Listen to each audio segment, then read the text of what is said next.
Assalamualaikum warahmatullahi wabarakatuh.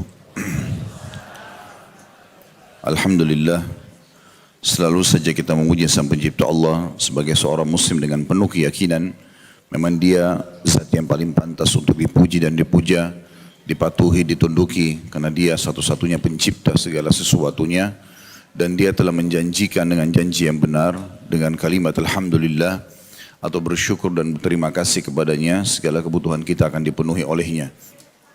Selanjutnya kita panjatkan salawat dan taslim kepada utusan Sang Pencipta Allah, Nabi besar Muhammad sallallahu alaihi wasallam, yang telah membawa kepada kita hukum halal haramnya Allah sehingga kita punya panduan hidup. Kita tahu mana yang dibolehkan, yang diperintahkan, dan juga yang dilarang oleh Sang Pencipta. Melanjutkan pada buku kita, kitab Adab Mufrad yang ditulis oleh Imam Bukhari rahimahullah, dan kita langsung masuk ke pasal atau bab yang ke-140.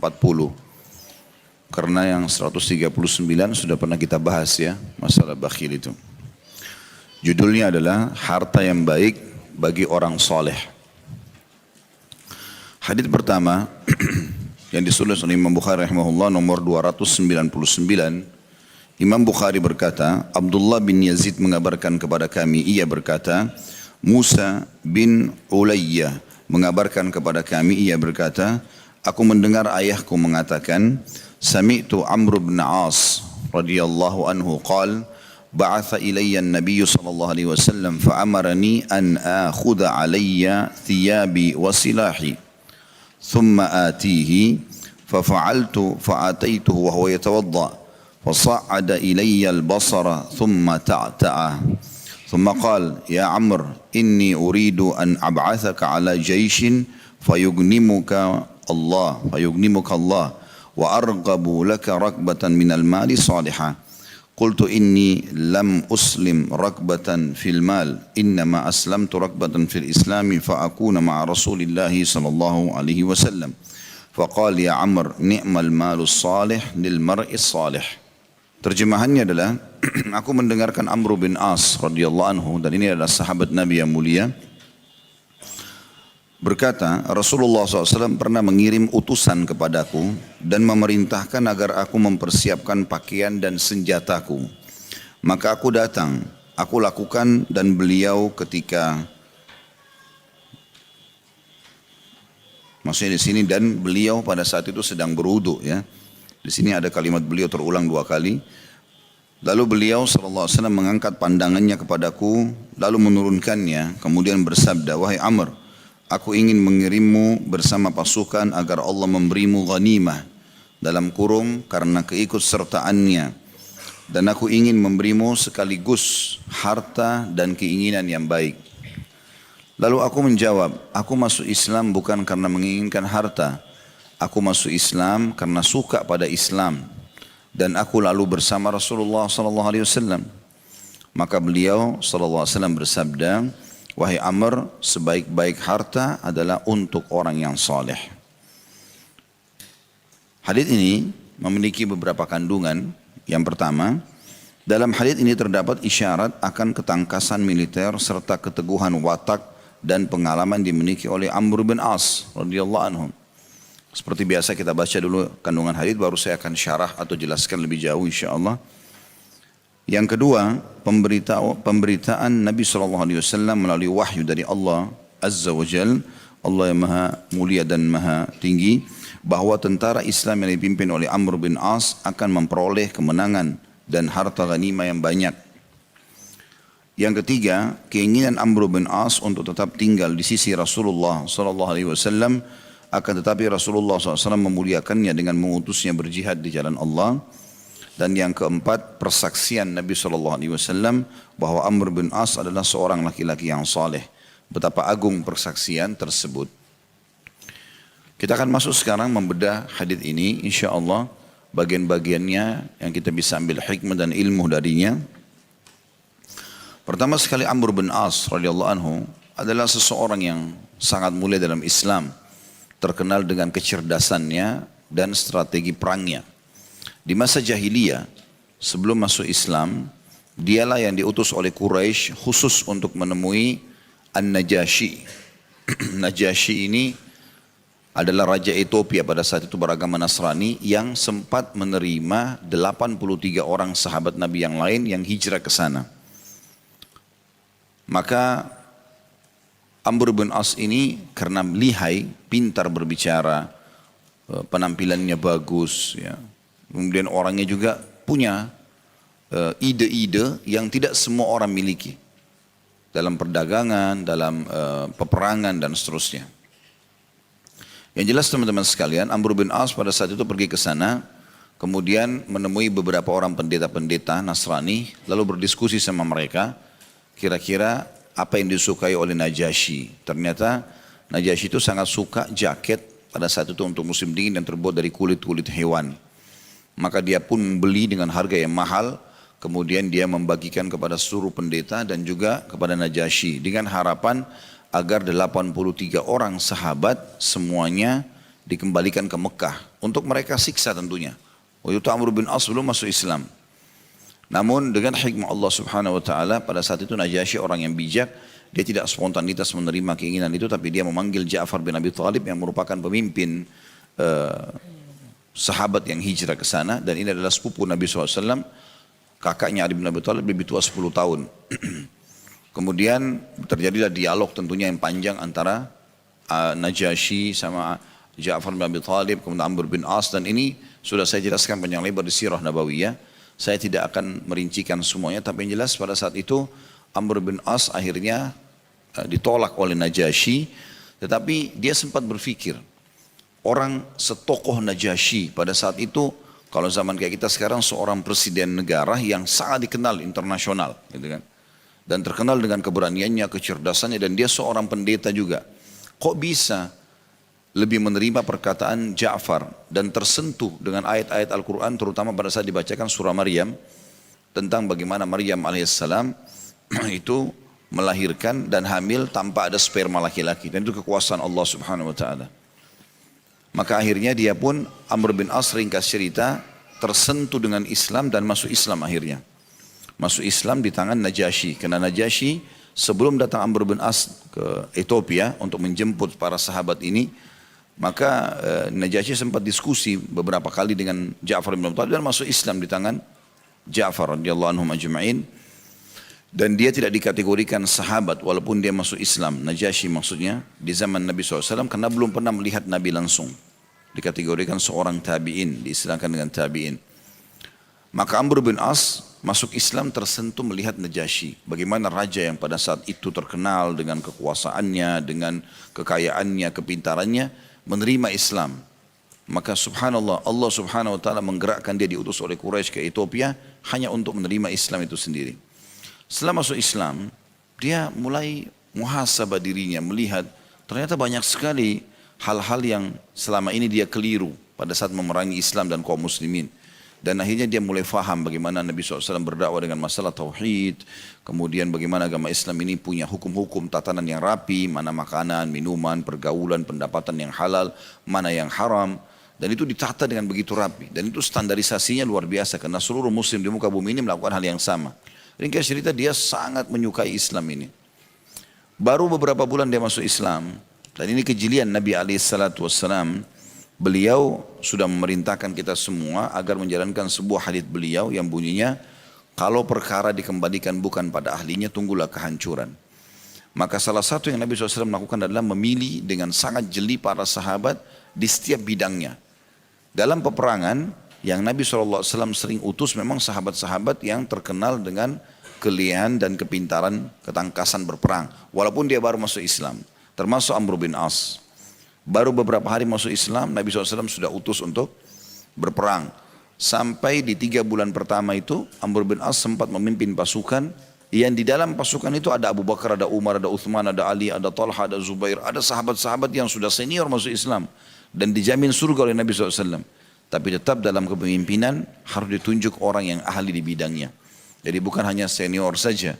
Ya, sebagaimana sebagian lembaga, sebagian tempat, sebagian orang, komunitas hanya selalu mendahulukan senioritas saja. Ya, kadang-kadang imam di masjid hanya karena dianggap dia senior, dia sudah tua, maka didahulukan jadi imam. Padahal bacaannya semuanya kacau, gitu kan? Ini tidak benar. Sementara kalau ada anak kecil, mungkin 17 tahun, bacaannya bagus, nggak disuruh jadi imam. Nah ini semua kekeliruan. Padahal sebenarnya syarat dipilih menjadi imam dalam hadis Nabi SAW adalah didahulukan dulu bacaannya. Fasih, kalau sama baru dilihat pemahamannya terhadap sunnah. Kalau sama dilihat siapa yang lebih dulu hijrah. Kalau sama baru dilihat usianya. Usia ini yang keempat terakhir dalam hadis. Tapi banyak orang tidak faham masalah ini. Sehingga akhirnya bukan lagi kualitas yang dilihat tapi senioritas. Dan ini dalam Islam tidak diajarkan sama sekali. Dan itu dicontohkan oleh Nabi SAW dalam kasus Amr bin As ini. Akhirnya beliau diutus jadi pasukan. Yang pernah saya ceritakan bagaimana Umar sempat clash dengan Amr. Karena heran dengan perilaku Amr. Ya, di antaranya pada saat dikirim pasukan, saya reviewkan sedikit. Waktu diutus pasukan tersebut lagi musim dingin. Pasukan yang dipimpin oleh Amr 300 orang. Yang ingin diserang suku yang sangat besar. Jumlahnya itu sekitar 100.000 orang mungkin. Kekuatannya sangat besar. Dan mereka sudah mau nyerang Madinah. Maka Nabi SAW utus Amr bin As sebagai pemimpin. Waktu itu musim dingin. Dingin yang luar biasa gitu di padang pasir. Biasanya orang untuk hangatkan badan mereka bakar api, buat api unggun. Tapi pada malam itu besoknya mau nyerang, Amr bin As buatkan instruksi dan sebagai panglima perang harus dipatuhi. Maka dia mengatakan tidak boleh ada api malam ini. Tidak boleh ada api.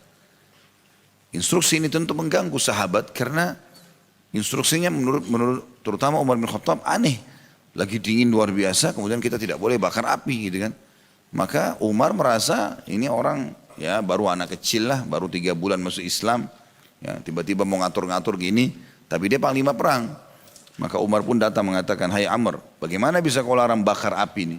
Orang akan mati kedinginan semua. Kata dia, itu perintah saya. Saya panglima perang harus dipatuhi. Umar kena gergetan datang kepada Abu Bakar. Gimana nih? Ini orang baru masuk Islam, kemarin musuh kita nih. Gitu. Sekarang larang kita bakar api, panas, dingin. Kita butuh hangatkan badan. Maka kata Abu Bakar, dia pilihan Nabi SAW. Maka kalau kau patuh badannya, kau patuh pada Nabi SAW. Ikuti saja. Maka akhirnya Umar ikutin. Rupanya yang kedua, malam itu dia tidur lalu junub Amr. Junub dia. Dalam arti kata, dia harus mandi. Gitu kan? Bangun pagi mau sholat subuh dan dalam hukum Islam, panglima perang jadi imam sholat. Walaupun bacanya sedikit. Kalau panglima perang, jadi imam. Maka yang terjadi adalah, walaupun di belakangnya banyak orang-orang senior gitu. Maka yang terjadi, Amr bin As karena junub dia minta salah satu prajuritnya bawain air untuk mandi. Begitu dia sentuh dingin sekali, kayak es. Dia bilang saya nggak mau mandi, tayamum saja. Padahal ada air. Dalam Islam hukumnya kalau ada air tidak boleh tayamum. Tapi dia tayamum. Umar marah lagi. Hai Amr, bagaimana bisa kau tayamum ini ada air? Dia bilang saya nggak bisa mandi, dingin. Gitu kan. Maka dia datang lagi kepada Abu Bakar. Abu Bakar gimana nih? Masalah yang kedua terjadi lagi nih. Kata Abu Bakar dia utusan Nabi. Dia pilihan Nabi. Ikuti saja. Kita wajib patuh pada pemimpin. Ya sudah. Akhirnya ikut. Tapi Umar ini sudah jengkel. Habis sholat subuh. Jadi Amr ini imami sholat, tayamum. Semua makmumnya wudu. Kan gitu. Ini hukum belum pernah terjadi pada saat itu. Akhirnya setelah habis sholat subuh, Amr bin As suruh menyerang dan menyeranglah pasukan dan setiap orang harus berdua. Tidak boleh pisah sama temannya. Dan ternyata berhasil. Dalam hitungan beberapa saat saja, suku itu mengira pasukan banyak karena masih gelap. Akhirnya mereka tidak jadi menyerang Madinah gitu.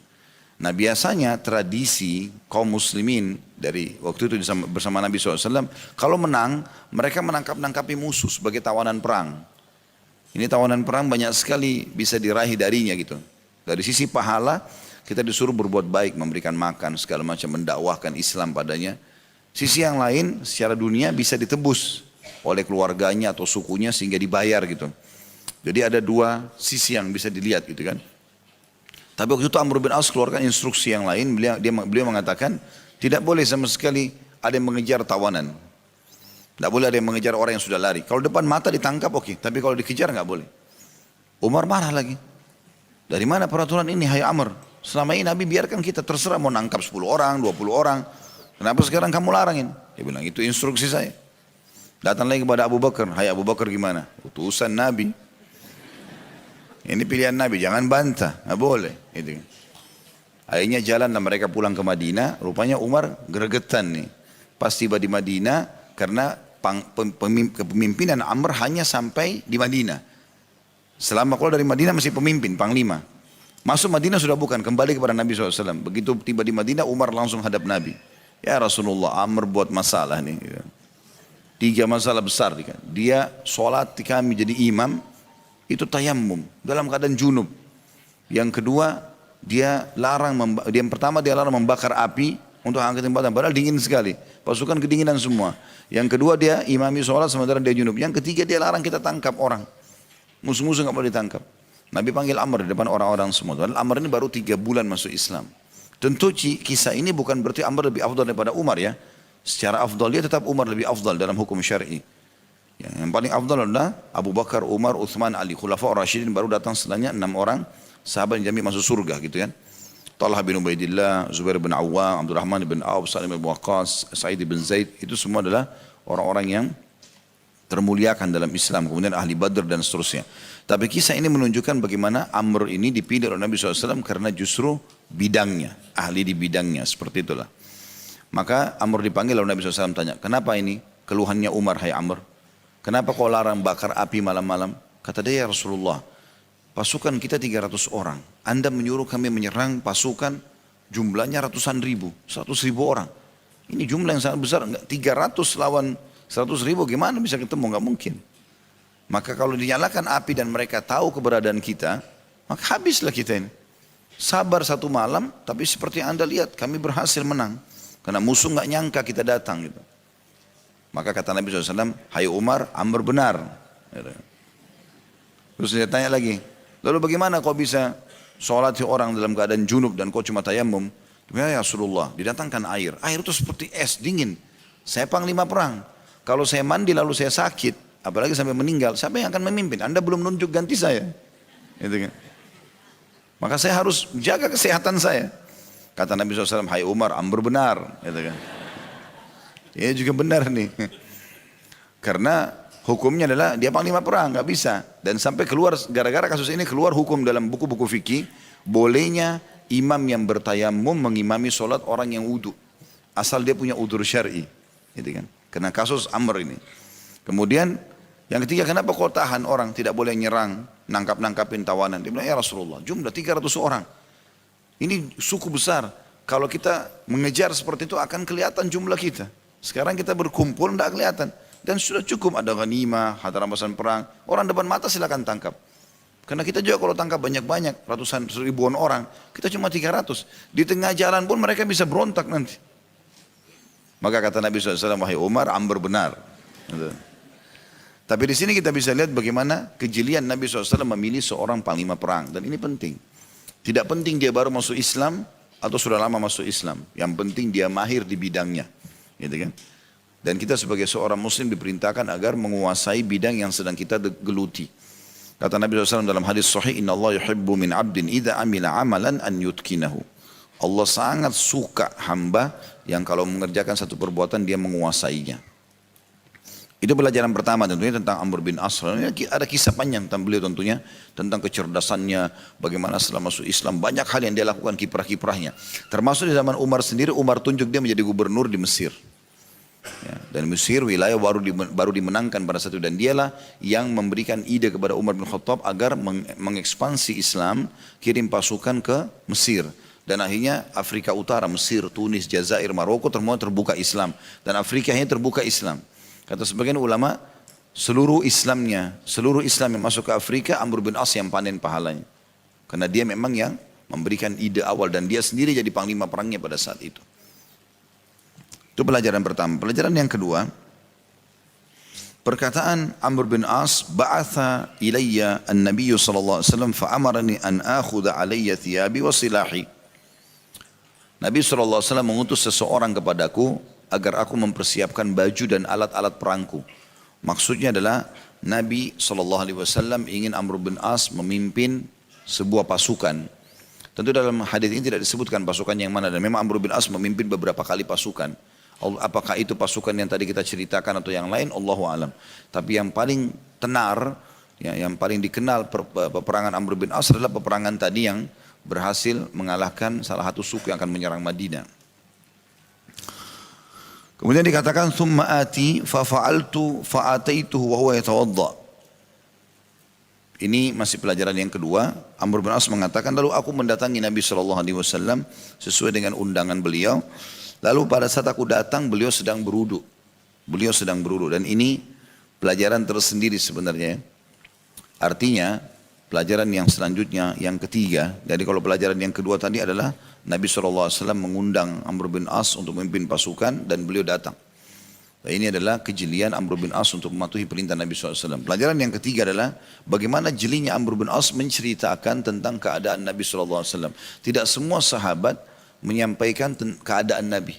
Umumnya mereka datang kepada Nabi, Nabi pakai baju apa, kondisinya seperti apa, mereka nggak gambarkan. Intinya pesan Nabi apa itu yang disampaikan.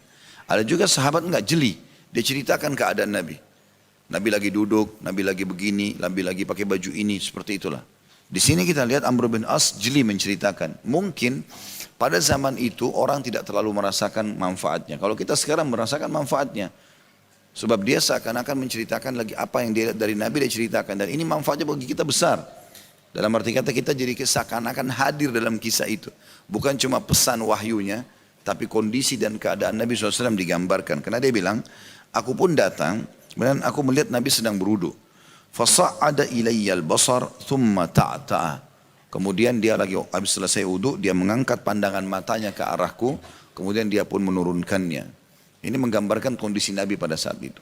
Tentu ada pelajaran lain di sini ya. Bagaimana Nabi SAW itu sangat santun, ramah.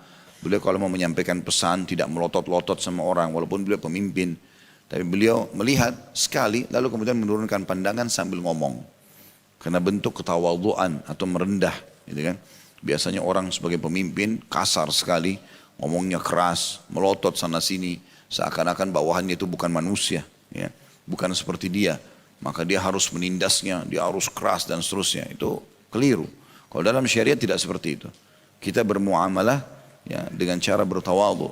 Kita cukup, dia sudah tahu kita pemimpin. Cukup instruksi kita didengarkan. Tentu kalau dia melanggar dihukum. Tetapi bukan berarti kita harus menindas manusia, gitu kan?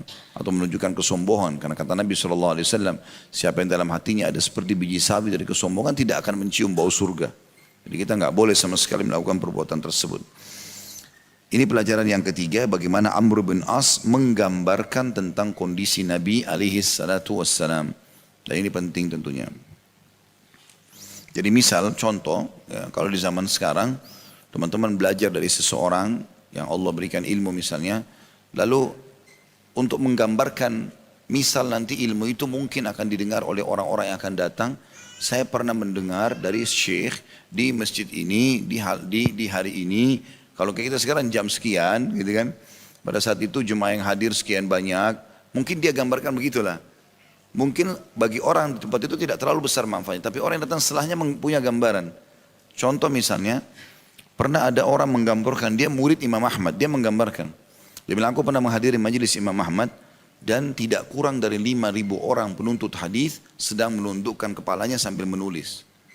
Dia gambarkan kondisi pada saat itu. Artinya orang yang duduk dalam majelis sibuk dengan menulis hadis-hadis dari Imam Ahmad rahimahullah. Jadi ada gambaran tersendiri bagi orang yang akan datang nanti. Gitu. Pelajaran yang keempat adalah perkataan Nabi SAW, Ya Amr, thumma qal, Ya Amr. Kemudian Nabi SAW berkata, wahai Amr, inni uridu an ab'athaka ala jaishin fayugnimuka Allah wa arghabu laka rakbatan minal mali salihah. Aku akan mengutusmu sekarang pasukan yang dengan pasukan itu kau akan mendapatkan harta rampasan perang. Dan juga aku ingin kau mendapatkan uang yang salih itu. Maksudnya uang yang halal. Ini pelajaran keempat. Ada sebuah hadis yang menjelaskan juga masalah ini. Kata Nabi SAW, sesungguhnya dihalalkan untuk aku ghanimah dan tidak dihalalkan untuk nabi-nabi sebelumku. Jadi harta rampasan perang, kalau pasukan muslim menang melawan pasukan non-muslim, maka yang dipasukan itu menjadi harta rampasan perang. 1/5 diberikan untuk Allah dan Rasulnya, ya, dan 4/5 dibagi untuk pasukan perang. Ini termasuk harta halal ya, dalam Islam, ghanimah. Dalam sebuah hadis yang lain kata Nabi SAW, nabi-nabi sebelumku kalau mereka menang dalam peperangan dan mendapatkan harta rampasan perang, maka ditumpukin di satu tempat sampai menggunung. Kemudian Nabi itu berdoa lalu Allah turunkan petir dari langit membakarnya. Karena tidak halal bagi mereka. Kayak pedang, perisai, segala macam gitu. Ini tentu tidak masuk hewan-hewan dalam masalah kena petir ini. Tapi di sini seperti itulah gambarannya, ghanimah itu dihalalkan bagi kaum muslimin, ya, harta rampasan perang. Dan begitu terus berlanjut hukum Islam ini sampai menjelang hari kiamat. Dan Nabi SAW menggambarkan kalau itu halal dengan kalimat beliau, wa argabu laka ragbatan minal mali salihah. Dan aku ingin kau mendapatkan harta yang salihah, maksudnya harta yang halal dari ghanimah itu. Itu pelajaran yang kita ambil yang keempat. Kemudian pelajaran yang kelima, Amr bin As merespon itu sambil mengatakan, qultu inni lam uslim ragbatan fil mal, innama aslamtu ragbatan fil islami fa'akuna ma'ar rasulillahi sallallahu alaihi wasallam. Sesungguhnya aku masuk Islam bukan untuk mengejar harta. Walaupun itu ada ghanimah, aku bisa bekerja sama kaum muslimin, bisa bisnis sama mereka, tapi bukan itu tujuanku. Aku masuk Islam karena betul-betul suka dengan agama Islam ini. Aku tahu ini kebenaran dan agar aku bersama Nabi SAW. Maksudnya bersama anda ya Rasulullah. Itu sudah satu kemuliaan tersendiri. Gitu kan. Dan ini menandakan keikhlasan Amr radhiyallahu anhu. Pelajaran kelima ini bagaimana dia menerima Islam. Dan bagaimana orang masuk Islam memang dianjurkan agar karena Allah subhanahu wa ta'ala. Gitu kan. Jadi dia masuk Islam memang karena faham kalau ini adalah agama yang benar. Gitu. Kalau orang non muslim aja yang masuk Islam dianjurkan agar ikhlas menerima Islam, itu bagaimana kita yang sudah lahir dalam keadaan Islam. Harusnya kita lebih ikhlas. Salah satu bukti keikhlasan adalah kita mendalami dan mempelajari ilmu agama ini. Kalau kita nggak pelajari, cuma status muslim, berarti kita tidak ikhlas menerima Islam. Kita belum faham bobot daripada Islam itu. Kata para ulama, agama Islam ini kalau orang cuma lihat dari jauh, cuma sebagai status seperti titik hitam saja. Dari jauh kecil, tidak ada nilainya bagi dia. Tapi kapan dia masuk ke dalam, dia geluti, dia akan temukan Islam sebagai lautan yang luas, penuh dengan ilmu, panduan, keberkahan, petunjuk dan seterusnya. Maka ini pelajaran penting untuk kita ambil. Bagaimana orang ikhlas dalam menerima Islam ini, dan bukti keislaman adalah mempelajarinya, menekenunya. Jadi insya Allah mudah-mudahan Bapak Ibu dengan hadir seperti ini berusaha untuk memahami hukum-hukum Allah subhanahu wa ta'ala, lalu kita terapkan termasuk dalam masalah itu tentunya. Ya. Yang terakhir potongan yang keenam yang kita bisa ambil adalah Nabi SAW bersabda, ya Amr ni'mal malus salih lil mar'is salih. Ketahuilah wahai Amr, sebaik-baik harta yang salih, harta yang halal di tangannya orang saleh. Di tangannya orang saleh. Apa yang dimaksud dengan perkataan Nabi SAW ini? Maksudnya adalah kalau ada orang saleh, dia bekerja, dia punya pendapatan yang benar, yang halal, maka itu harta yang paling baik. Sudah dia saleh, hartanya juga saleh. Gitu. Karena orang saleh tidak akan pernah mencari pendapatan kecuali halal, dan dia juga tidak akan keluarkan kecuali ke tempat-tempat yang halal. Saya pernah jelaskan kondisi pendapatan kan ada 4. Kondisi yang terbaik adalah sumbernya halal, keluar pada halal. Dia betul-betul teliti pendapatannya halal, lalu dia keluarkan ke tempat-tempat yang halal juga. Dia bantu kerabat, orang miskin, bangun masjid, begitu-begitulah ya. Kita yang baik, penuhi kebutuhan dia, dasar sama keluarganya. Jadi enggak ada hartanya kepada kemaksiatan. Ini kondisi yang paling baik. Kondisi yang kedua adalah ini kurang baik. Bahkan bisa berdosa dia. Sumbernya halal, dia kerja sebagai pegawai negeri, sebagai apalah di sebuah instansi, dia bisnis, ada rezekinya halal. Tapi dikeluarkan pada yang haram, dipakai berzina, dipakai minum khamar, ini jadi dosa dia. Walaupun sumbernya halal. Kondisi ketiga, ini buruk. Sumbernya haram, hasil curian, penipuan, korupsi dan segala macam, dikeluarkan pada yang halal. Umroh, haji, gitu kan. Padahal sumbernya haram. Ini buruk. Karena hanya akan menambah dosanya. Begitu dalam hadis. Kalau seseorang berinfak, kata Nabi SAW, dengan harta haram, maka tidak akan menambahnya kecuali kebinasaan. Hukuman berat pada hari kiamat nanti. Kemudian yang keempat, yang paling buruk, sumbernya haram, keluar pada haram. Hasil curian dipakai zina. Ya. Ini sudah jelas-jelas buruk, keburuk lagi. Makin berat hukumannya gitu kan. Nah yang kita jadikan pegangan adalah yang pertama tentunya. Yaitu sumbernya halal, dikeluarkan pada tempat-tempat yang halal. Satu-satunya akan ditanya pada hari kiamat, dari mana sumbernya, kemana keluarnya, cuma harta. Sesuai dengan hadis Nabi SAW, tidak akan beranjak kaki seorang hamba pada hari kiamat kecuali ditanya 4 hal. tentang umurnya di mana dia habiskan, masa mudanya di mana dia habiskan, ilmu dia sudah ajarkan atau belum, dan yang satu dari keempat ini adalah harta dari mana dia dapat, di mana dia keluarkan. Jadi Bapak Ibu jangan cuma bilang, oh saya kerja halal kok. Bukan cuma itu, tidak cukup, ada hisapnya. Kemana dikeluarkan? Harus jelas dan jeli. Kita disuruh royal di jalan Allah, berikan sedekah silakan, tapi tempatnya yang benar. Jangan pernah dukung kemaksiatan, tidak boleh. Sudah tahu ini orang makan mabuk kita kasih, jangan, tidak boleh. Gitu kan? Kita harus kasih kepada tempat-tempat yang benar. Makanya Nabi SAW menganjurkan agar kita memberikan makan, memberikan minum, prioritaskan orang-orang yang soleh. Kata Nabi SAW, janganlah makan makananmu kecuali orang yang bertakwa, dan jangan minum minumanmu kecuali orang yang bertakwa. Maksudnya orang-orang yang betul-betul bagus ibadahnya. Jadi kalau ada pilihan, ini orang bagus ibadahnya, yang satu kurang, kita pilihkan orang yang bagus ibadahnya. Kalau orang semuanya sama, umumnya kaum muslimin, apalagi kita tidak tahu keadaannya, hukum zahir yang kelihatan, kita sedekah buat mereka, nggak ada masalah. Tapi kalau ada opsi, ini orang soleh jelas, hafal Quran kah, imam masjid kah, selalu sholat di masjid, apalah. Ya, kemudian dipertemukan dengan orang yang lain, tidak jelas statusnya, maka kita dahulukan tentunya orang-orang yang saleh. Itu juga makna daripada kalimat ini. Sebaik-baik harta halal atau saleh di tangan orang saleh. Karena dia sumbernya jelas, dikeluarkan juga ke tempat yang jelas. Seperti itulah.